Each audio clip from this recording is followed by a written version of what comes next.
The scream tore through Devil's Canyon like a blade through silk, raw, desperate, and human. Joaquin Fierro's knife was already cutting through the iron chains when he saw her condition. 8 months pregnant, maybe more. Chained to the rock wall by her wrists, blood streaming from where the metal had cut to bone. Her dress, once white, now stained red with agony and something worse. "Please," she gasped between contractions that racked her body like lightning. "They said anyone who freed me would die. But my baby." Another scream. This one different. Deeper. The sound of life fighting death in a blizzard that could kill them both. The first chain snapped under his blade. Her right arm fell free, and she collapsed against him, burning with fever despite the killing cold. Through the swirling snow, he could see what had been nailed to the tree above her head, a wooden sign painted in red letters that looked suspiciously like blood. "White man don't forgive." "Who did this to you?" Joaquin demanded, supporting her weight as he attacked the second chain. "My husband," she whispered. "Said I dishonored him. Said the baby wasn't his. Said I deserved to die slow for what I saw." The second chain broke, and she crumpled into his arms. That's when he felt it, the wetness spreading between her legs that had nothing to do with blood. Her water had broken. The baby was coming now, in a blizzard, with killers somewhere in the canyon and a woman who'd been tortured to the edge of death.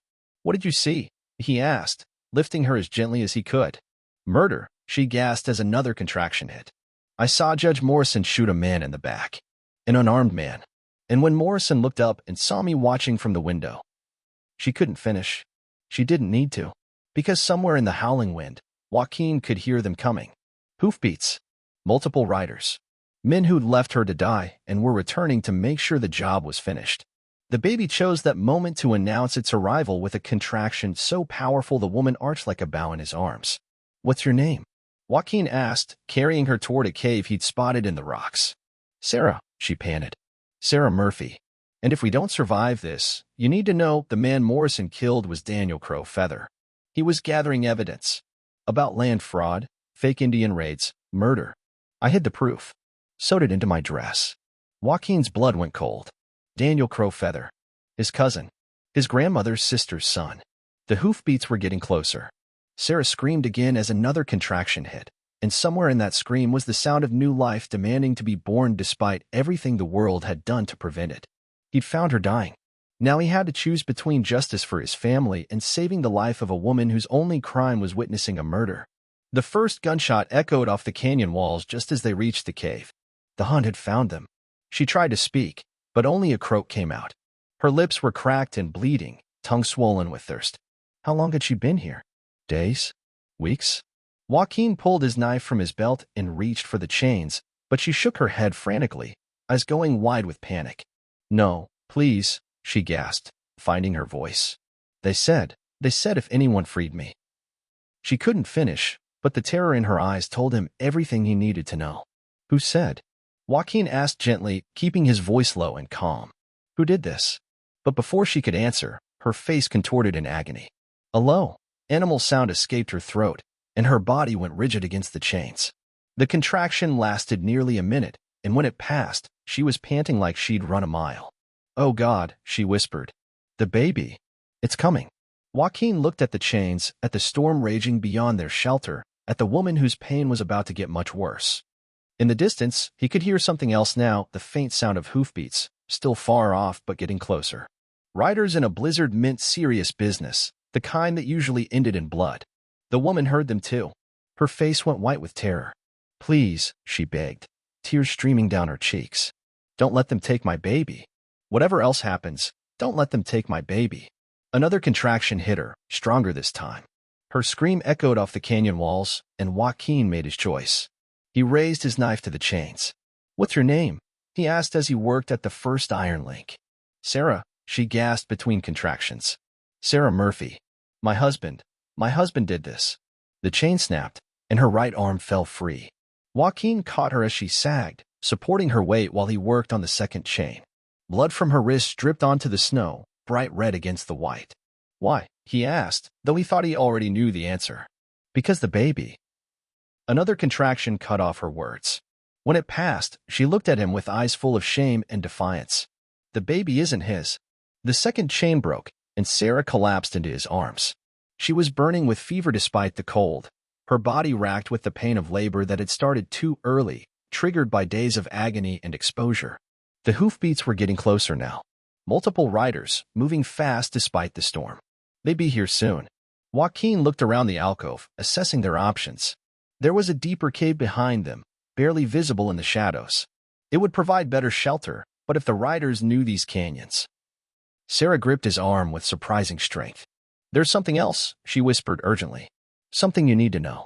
The man whose baby this is, they killed him. Shot him down in the street like a dog. And I saw it happen." Understanding hit Joaquin like a physical blow. This wasn't just about an unfaithful wife or an unwanted child.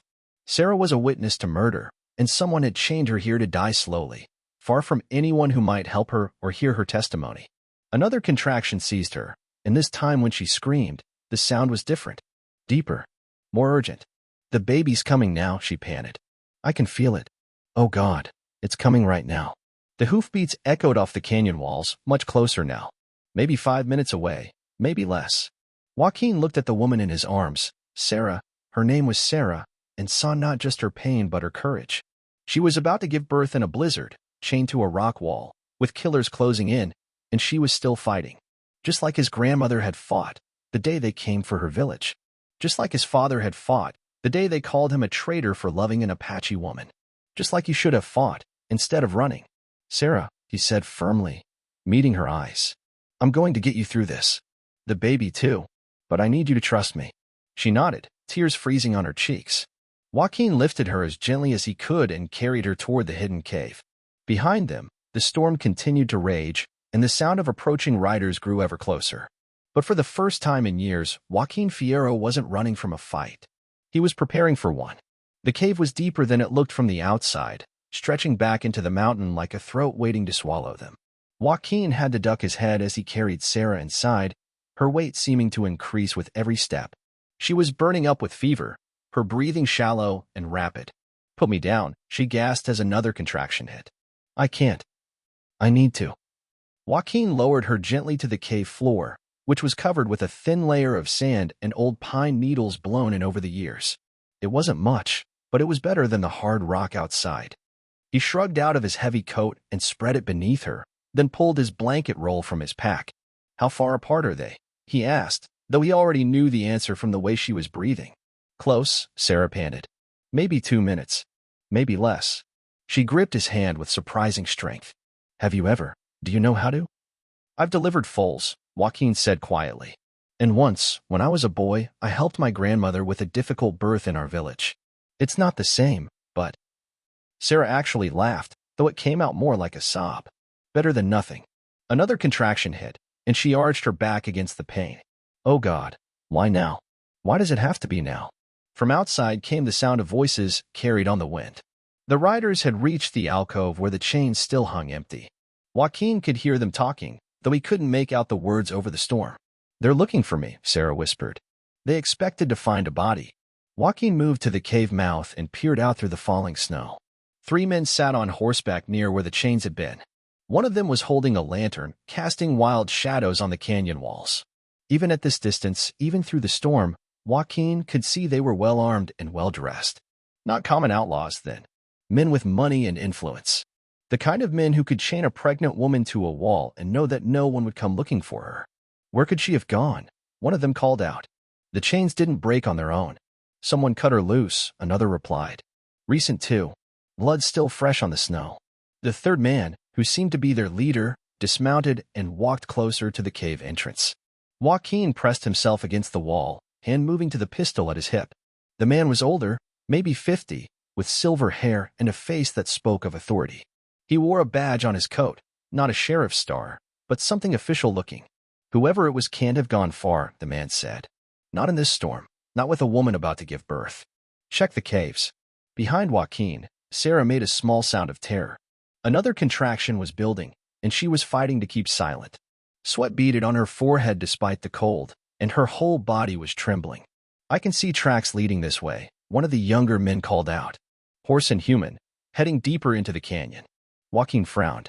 He hadn't left tracks leading away from the cave, but someone had. Recent tracks, made since the snow started falling heavily.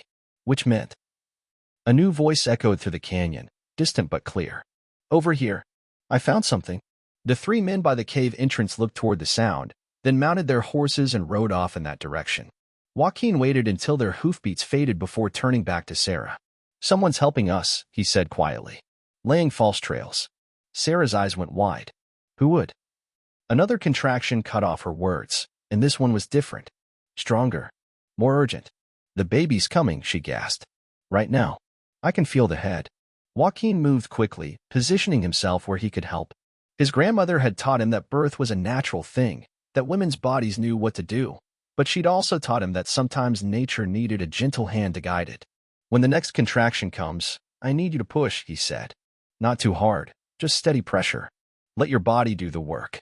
Sarah nodded, fear and determination warring in her green eyes.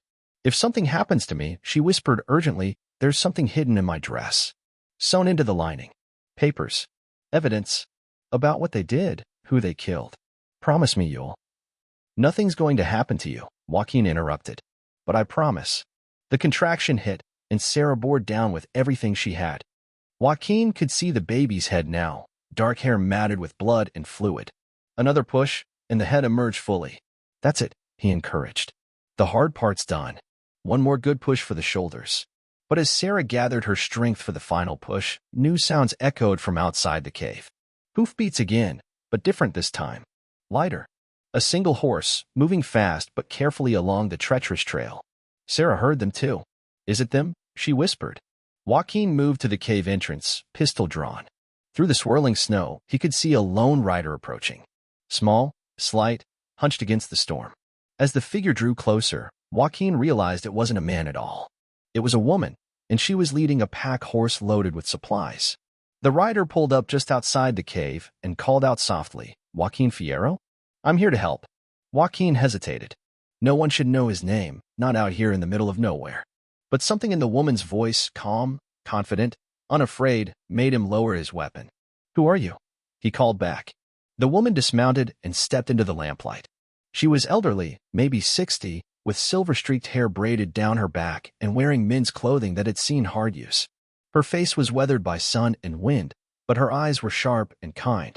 My name is Elena Vasquez, she said.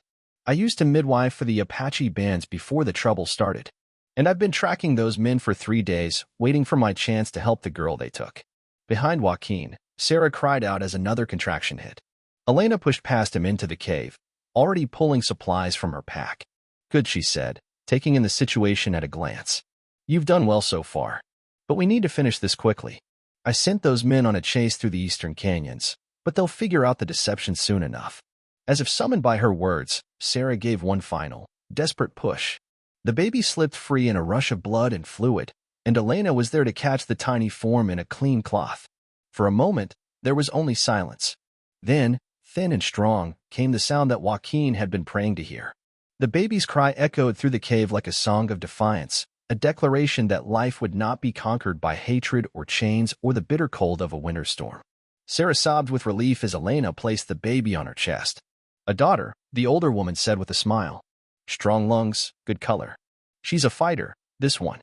Like her mother, Joaquin said quietly, and Sarah's eyes met his through her tears. But even as they shared that moment of joy, the wind carried new sounds from outside. Distant but growing closer, the thunder of hoofbeats and angry voices. The hunt was coming back. Elena worked with the swift efficiency of someone who had delivered babies in war zones. She cleaned and wrapped the newborn, tended to Sarah's bleeding, and packed away her supplies, all while keeping one ear tuned to the sounds outside. There may be 10 minutes out, she said quietly. Angry and getting angrier. When they find those false trails I laid, they'll know someone's been playing games with them. Sarah struggled to sit up, her face pale but determined. You have to take her, she said, holding the baby out to Joaquin. Take my daughter and run. I'll slow them down, tell them. No. Joaquin's voice was firm. We're not splitting up. We're not leaving you. You don't understand, Sarah insisted. The man who did this to me, Judge Morrison, he owns half the territory. He has money, influence, men who'll do anything he tells them. If he gets his hands on evidence about what I saw. Elena looked up from packing her medical supplies. What exactly did you see, child? Before Sarah could answer, the crack of a rifle shot echoed through the cave. Rock chips exploded from the wall inches from Joaquin's head. Found you. A voice called from outside. Joaquin Dove, covering Sarah and the baby as more shots peppered the cave entrance. Elena flattened herself against the wall, pistol already in her hand. "I saw Judge Morrison murder a man," Sarah gasped between the gunfire. "Daniel Crowfeather shot him in the back on Main Street." Another bullet whined past them. Joaquin's blood went cold. "Daniel was my cousin. Morrison's been selling guns to fake raiders," Sarah continued desperately as they huddled deeper in the cave. "Attacking homesteaders, buying their land cheap. Daniel had proof." "Where?" Joaquin demanded. Sarah tore at her dress lining. A packet of papers fell out just as another volley of shots forced them back. "3 men down there." Elena called from the entrance. "They're spreading out." Joaquin grabbed the papers. Names, dates, witness statements. Everything needed to destroy Morrison's empire. But first they had to survive the next 10 minutes. The sound of approaching horses was getting louder now. Elena stood and shouldered her pack. "There's another way out of this cave. Harder to navigate, especially with a newborn, but it leads to an old Apache stronghold up in the high country. We can hole up there until—" "No more running," Joaquin interrupted. He checked his weapons, a Colt .45 on his hip, a Winchester rifle in his pack, and his grandfather's war knife. "I'm tired of running from men like Morrison." Sarah struggled to her feet, the baby cradled against her chest. "You can't fight them all. There are too many, and they'll keep coming." "Maybe," Joaquin said. "But Daniel was my blood. And you." He looked at her, this woman who had endured torture and given birth in a cave, who was still thinking of others' safety before her own. "You and your daughter deserve better than a life spent hiding in caves." Elena stepped between them. "Noble sentiments, but this isn't the time for a last stand. That baby needs warmth, food, medical attention. Sarah needs rest and recovery. And we need to get that evidence to someone who can use it." "What evidence?" Joaquin asked. Sarah reached into her torn dress and pulled out a small packet wrapped in oiled cloth. Everything Daniel gathered about Morrison's schemes. Names, dates, witnesses. He gave it to me the night before he testified, told me to hide it somewhere safe. Said if anything happened to him, I should get it to the territorial governor. "Then that's what we'll do," Elena said firmly. "But first we have to survive the next hour." The hoofbeats were very close now, maybe 100 yards away. Joaquin could hear voices calling out, coordinating their search. 3 men, possibly 4. "There!" The shout echoed off the canyon walls. Fresh tracks leading to the caves. Joaquin moved to the cave entrance, rifle in hand. "Elena, get them as far back as you can. And if shooting starts—" "I've been in more battles than you've had hot meals, boy," Elena said with grim humor. "I know what to do." The first rider appeared through the swirling snow, Judge Morrison himself, looking older and meaner than his years.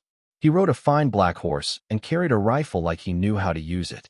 Behind him came 2 younger men, both armed with pistols and wearing deputy badges that gleamed in the lantern light. Morrison pulled up just outside the cave entrance and called out, "We know you're in there. Send out the woman, and we'll let you ride away." Joaquin didn't answer.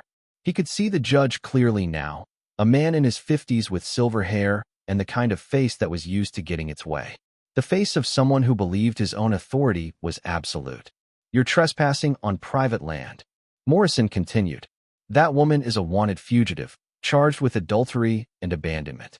Hand her over, and there won't be any trouble."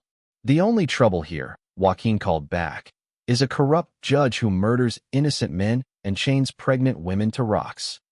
Morrison's face darkened. "I don't know what lies she's told you, but I saw you do it." Sarah's voice rang out from the back of the cave. "I saw you shoot Daniel Crowfeather in the back. And I have proof." Silence fell over the canyon, broken only by the wind and the baby's soft crying.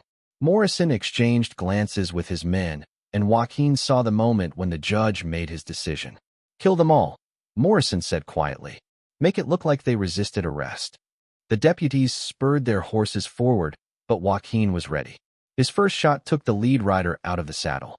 The second man dove for cover behind a boulder, firing wild shots that sparked off the cave walls. Morrison himself hung back, trying to get a clear shot at the cave entrance.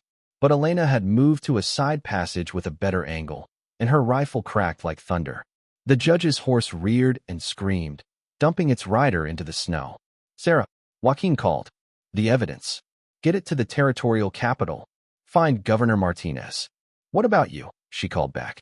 Before he could answer, the remaining deputy made a desperate charge at the cave entrance. Joaquin's rifle clicked empty, and he drew his pistol as the man rushed him. They went down together in a tangle of limbs, rolling in the snow and ice. The deputy was younger and stronger, but Joaquin had been fighting for survival his whole life. His grandfather's knife found the man's ribs, and the struggle ended with a gasp and a shudder. When Joaquin looked up, Morrison was gone, fled into the storm, leaving his men dead in the snow. Elena emerged from her hiding spot, rifle still at the ready. Wounded, Joaquin shook his head, though his shoulder burned where the deputy's knife had found its mark. I'm fine, but we need to move. Morrison will be back with more men, and next time he won't underestimate us. They gathered their supplies quickly. Sarah was weak but mobile, the baby wrapped warm against her chest. As they prepared to leave the cave that had witnessed so much pain and blood and new life, she turned to Joaquin. Why? She asked simply. Why did you risk everything for strangers? Joaquin looked at her, this woman who had endured so much and remained unbroken, holding her daughter who would grow up free because of the choice he'd made in that moment by the chains. Because someone should have risked everything for my grandmother, he said quietly. For my cousin. For all the people Morrison and men like him have crushed under their boots. Sarah reached out and touched his face gently. What's your full name? Your real name? Joaquin Fierro y Delgado, he said. Son of Miguel Fierro and Ayana of the Mescalero. Then I named my daughter Elena Ayana Murphy Fierro, Sarah said. For the woman who delivered her and the man who saved us both. Elena smiled through her tears. A good strong name. Now let's make sure she lives to use it. They mounted their horses and rode out into the storm, 3 adults and 1 newborn baby, carrying evidence that would bring down a corrupt judge and his criminal empire. Behind them, the cave stood empty except for the ghosts of chains and the echo of a baby's first cry. The hunt was far from over. But for the first time in years, Joaquin Fierro was no longer running away from his past. He was riding toward his future. The abandoned line shack offered no comfort, only 4 walls and the illusion of safety. Through the single window, Elena watched their back trail while Joaquin checked the perimeter. Fresh snow was already covering their tracks, but not fast enough. Riders coming up the south trail, Elena called quietly. Maybe 20 minutes out. Sarah looked up from nursing the baby, her face pale with exhaustion. How did they find us so fast? Dogs, Joaquin said grimly, returning from his scout. I found paw prints mixed with the horse tracks. Morrison's using hunting hounds. The baby fussed, sensing the tension. Sarah rocked her gently, but her eyes were fixed on the packet of evidence they'd recovered from her dress. We need to get Daniel's proof to someone who matters. But Morrison controls the local courts, half the territorial government. Fort Stanton, Elena suggested. Colonel Hayes has a reputation for honesty. 60 miles through Morrison's territory, Joaquin shook his head. With a newborn and hunting parties on our trail. A distant howl cut through the wind. Not a wolf, but something much more dangerous. The hunting dogs had picked up their scent. 10 minutes, Elena said, shouldering her pack. Maybe less. They moved fast, abandoning the illusion of rest. Sarah wrapped the baby tight against the cold while Joaquin saddled their horses with practiced efficiency. But as they prepared to leave, hoofbeats echoed from an unexpected direction. A lone rider approached from the north, small, hunched against the storm. As the figure drew closer, Joaquin saw it was an elderly Apache woman leading a pack horse. Elena Vasquez, the woman called softly. I've been tracking Morrison's men for 3 days, waiting for my chance to help. Sarah stared. How did you know?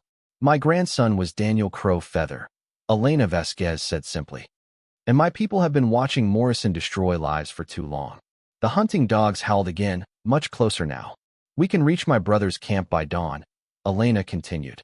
Apache territory. Morrison's authority ends there. What about the evidence? Sarah asked. The proof of what Morrison's done. Apache runners can carry word faster than any horse, Elena replied. Messages that travel paths Morrison's men will never find.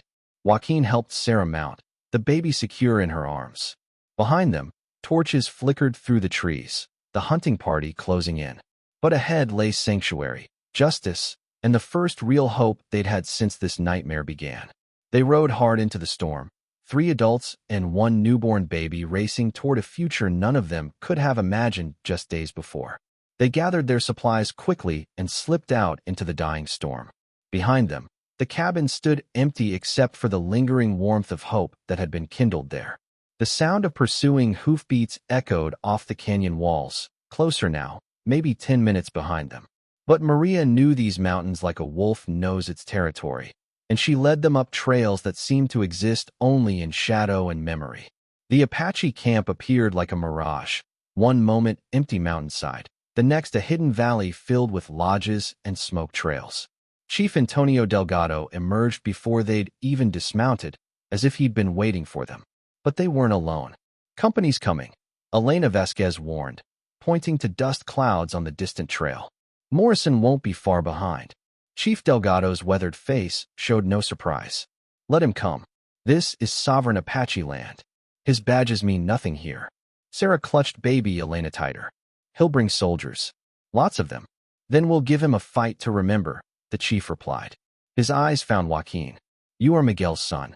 Your grandmother was Ayana of the Red Rock people." "I am," Joaquin said. "Then you know about blood debts. Daniel Crowfeather was your cousin. Morrison murdered him." Sarah stepped forward, pulling the evidence packet from her dress. "We have proof. Everything Daniel gathered about Morrison's crimes, the fake raids, the land fraud, the murders." Chief Delgado examined the documents briefly, then looked up as war cries echoed from the ridges around the valley. Apache warriors appeared like ghosts, dozens of them, armed and ready. "Morrison has maybe 20 minutes before he reaches the valley entrance," the chief said. "When he arrives, you can challenge him to single combat. Apache law recognizes trial by combat. If you win, justice is served. If you lose—" "I won't lose," Joaquin said simply. "What if he refuses to fight?" Sarah asked. The chief smiled grimly. "Then he brands himself a coward before both our peoples. Either way, his power dies here." The thunder of approaching hoofbeats grew louder.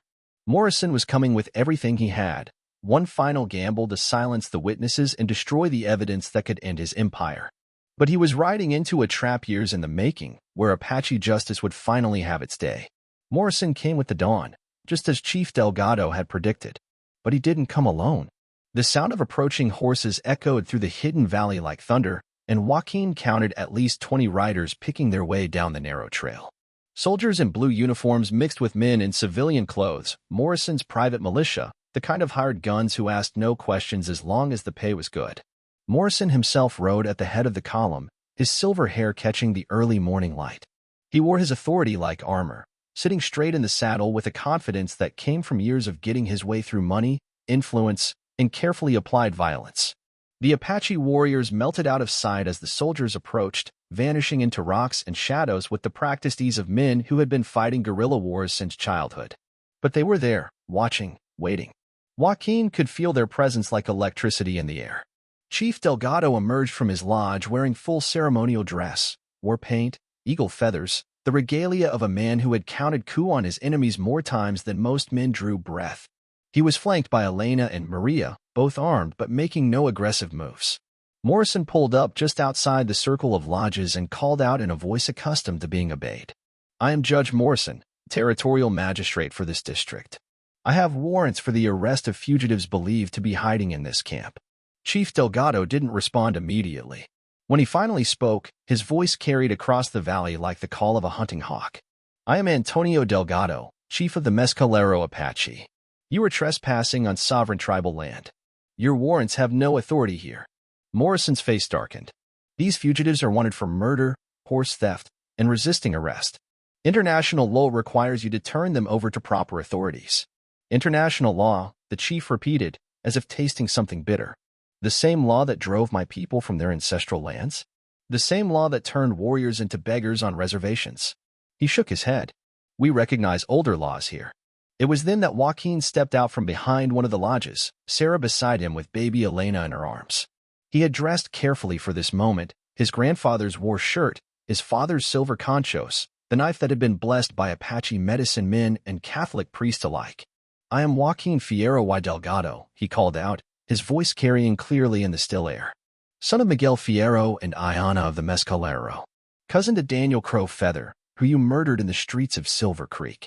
Morrison's confident expression flickered for just a moment.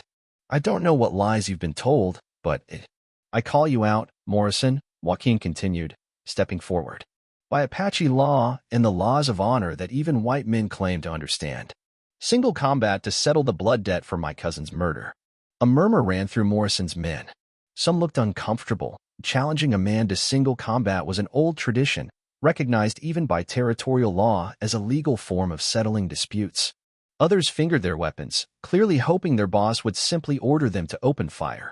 Morrison himself sat frozen for a long moment, trapped between his arrogance and his cowardice. If he refused the challenge, he would be branded a coward before witnesses from both cultures. If he accepted, "This is ridiculous," Morrison finally sputtered. "I am a territorial judge, not some savage to be dragged into barbaric rituals." Chief Delgado's smile was sharp as a blade. "The white man's law you claim to represent recognizes the right of single combat to settle matters of honor. Are you saying you have no honor to defend?" Sarah stepped forward, her voice clear and strong. "Or maybe you're afraid to face an honest fight. Maybe you only have courage when your opponent is shot in the back or chained to a rock wall." Morrison's face went white with rage. "How dare you?" "I saw you murder Daniel Crow Feather," Sarah continued. "Shot him down like a dog while he walked away unarmed. I have proof of everything, the fake Indian raids, the land fraud, the witnesses you've silenced. All of it." "Lies," Morrison snarled, but his voice lacked conviction. One of his soldiers, a young lieutenant who looked uncomfortable with the whole situation, leaned over and whispered something in Morrison's ear. The judge's face went even paler. "What's wrong, Morrison?" Joaquin called out. "Afraid your own men are starting to wonder what kind of leader they're following?" Morrison looked around at his soldiers, seeing doubt creeping into their faces. These were mostly honest men, following orders they believed came from legitimate authority. But doubt was a poison that spread quickly through the ranks. "All right," Morrison said finally, dismounting with stiff, angry movements. "I accept your barbaric challenge. But we do this by civilized rules, pistols at 20 paces, not knives and tomahawks like savages." Joaquin nodded. "Pistols it is." Chief Delgado stepped forward to act as referee, while Elena and Maria moved Sarah and the baby to a safe distance. The soldiers formed a rough circle, some clearly hoping to see their arrogant commander humbled, others loyal enough to wish him victory. "The rules are simple," the chief announced.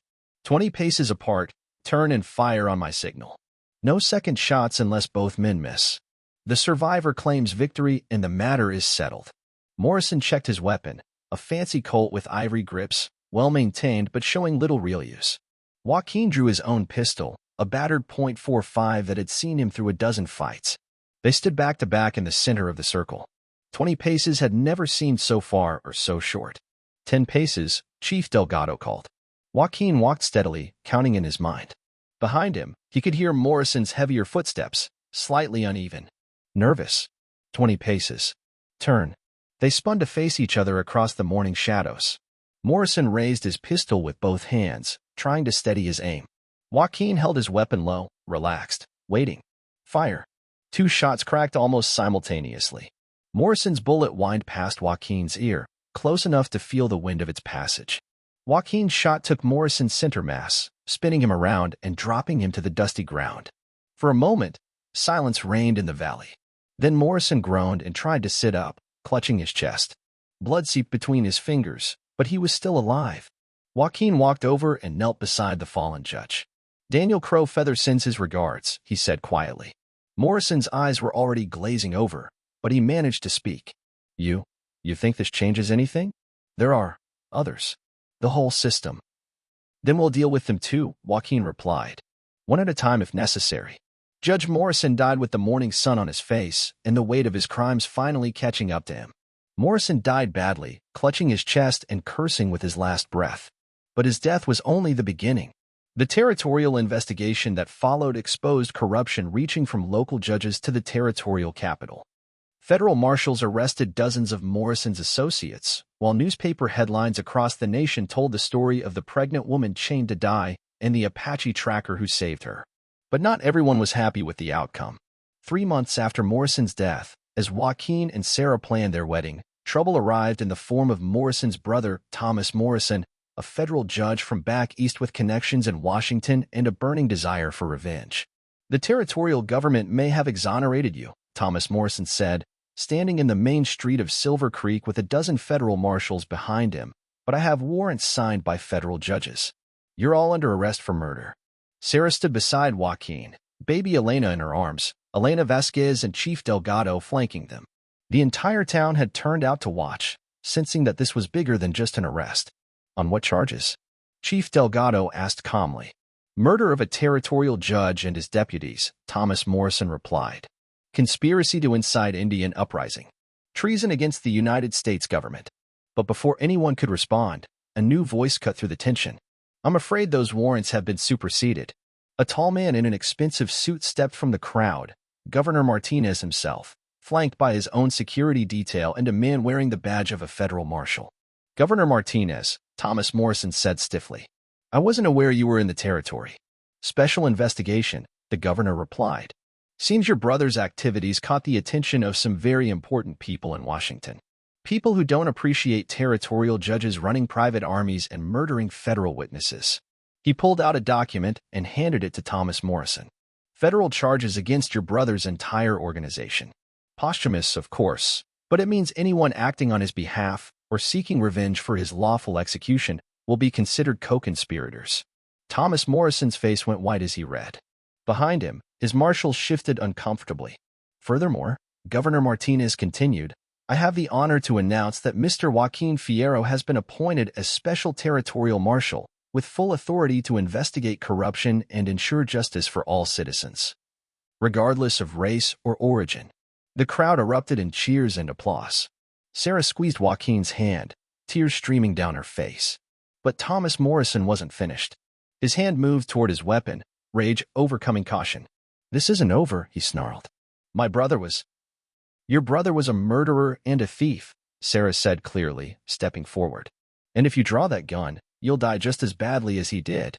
For a moment, the street held its breath. Then Thomas Morrison's shoulders sagged, and he turned away without another word. His marshals followed, leaving the people of Silver Creek to celebrate justice finally served. 6 months later, the wedding was everything Sarah had dreamed of and nothing like she'd expected. Apache drums mixed with Mexican guitars while a Catholic priest and an Apache medicine man jointly performed the ceremony. Baby Elena gurgled happily throughout, as if she approved of finally making it official. Joaquin and Sarah built their house on the border between worlds, Apache land on one side, settled territory on the other. As territorial marshal, Joaquin spent his days ensuring that justice applied equally to everyone, while Sarah established a school that taught children in 3 languages. Their second child, a son they named Daniel Miguel, was born during a spring thunderstorm. Unlike his sister's dramatic entrance into the world, his birth was peaceful, surrounded by family, friends, and the promise of a future where love mattered more than the color of your skin or the God you prayed to. On quiet evenings, when the work was done and the children were sleeping, Joaquin and Sarah would sit on their porch and watch the sunset over the mountains. Sometimes Apache riders would pass, sometimes Mexican families heading to market, sometimes settlers looking for new opportunities. All were welcome at the Fierro table. Do you ever miss the old life? Sarah asked one such evening, her hand resting on her growing belly. Their third hashtag Chapter 7, Justice and New Beginnings. Morrison died badly, clutching his chest and cursing with his last breath. But his death was only the beginning. The territorial investigation that followed exposed corruption reaching from local judges to the territorial capital. Federal marshals arrested dozens of Morrison's associates, while newspaper headlines across the nation told the story of the pregnant woman chained to die and the Apache tracker who saved her. But not everyone was happy with the outcome. 3 months after Morrison's death, as Joaquin and Sarah planned their wedding, trouble arrived in the form of Morrison's brother, Thomas Morrison, a federal judge from back east with connections in Washington and a burning desire for revenge. The territorial government may have exonerated you, Thomas Morrison said, standing in the main street of Silver Creek with a dozen federal marshals behind him, but I have warrants signed by federal judges. You're all under arrest for murder. Sarah stood beside Joaquin, baby Elena in her arms, Elena Vasquez and Chief Delgado flanking them. The entire town had turned out to watch, sensing that this was bigger than just an arrest. On what charges? Chief Delgado asked calmly. Murder of a territorial judge and his deputies, Thomas Morrison replied. Conspiracy to incite Indian uprising. Treason against the United States government. But before anyone could respond, a new voice cut through the tension. I'm afraid those warrants have been superseded. A tall man in an expensive suit stepped from the crowd, Governor Martinez himself, flanked by his own security detail and a man wearing the badge of a federal marshal. Governor Martinez, Thomas Morrison said stiffly. I wasn't aware you were in the territory. Special investigation, the governor replied.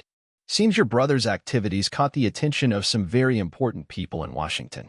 People who don't appreciate territorial judges running private armies and murdering federal witnesses. He pulled out a document and handed it to Thomas Morrison. Federal charges against your brother's entire organization. Posthumous, of course, but it means anyone acting on his behalf or seeking revenge for his lawful execution will be considered co-conspirators. Thomas Morrison's face went white as he read. Behind him, his marshals shifted uncomfortably. Furthermore, Governor Martinez continued, I have the honor to announce that Mr. Joaquin Fierro has been appointed as Special Territorial Marshal, with full authority to investigate corruption and ensure justice for all citizens, regardless of race or origin. The crowd erupted in cheers and applause. Sarah squeezed Joaquin's hand, tears streaming down her face. But Thomas Morrison wasn't finished. His hand moved toward his weapon, rage overcoming caution. This isn't over, he snarled. Your brother was a murderer and a thief, Sarah said clearly, stepping forward. And if you draw that gun, you'll die just as badly as he did. For a moment, the street held its breath. Then Thomas Morrison's shoulders sagged, and he turned away without another word. His marshals followed, leaving the people of Silver Creek to celebrate justice finally served. 6 months later, the wedding was everything Sarah had dreamed of and nothing like she'd expected. Apache drums mixed with Mexican guitars while a Catholic priest and an Apache medicine man jointly performed the ceremony. Baby Elena gurgled happily throughout, as if she approved of finally making it official. Joaquin and Sarah built their house on the border between worlds, Apache land on one side, settled territory on the other. As territorial marshal, Joaquin spent his days ensuring that justice applied equally to everyone, while Sarah established a school that taught children in 3 languages. Their second child, a son they named Daniel Miguel, was born during a spring thunderstorm. Unlike his sister's dramatic entrance into the world, his birth was peaceful, surrounded by family, friends, and the promise of a future where love mattered more than the color of your skin or the God you prayed to. On quiet evenings, when the work was done and the children were sleeping, Joaquin and Sarah would sit on their porch and watch the sun set over the mountains. Sometimes Apache riders would pass, sometimes Mexican families heading to market, sometimes settlers looking for new opportunities. All were welcome at the Fierro table. Do you ever miss the old life? Sarah asked one such evening, her hand resting on her growing belly. Their third child was due in the winter. Which old life?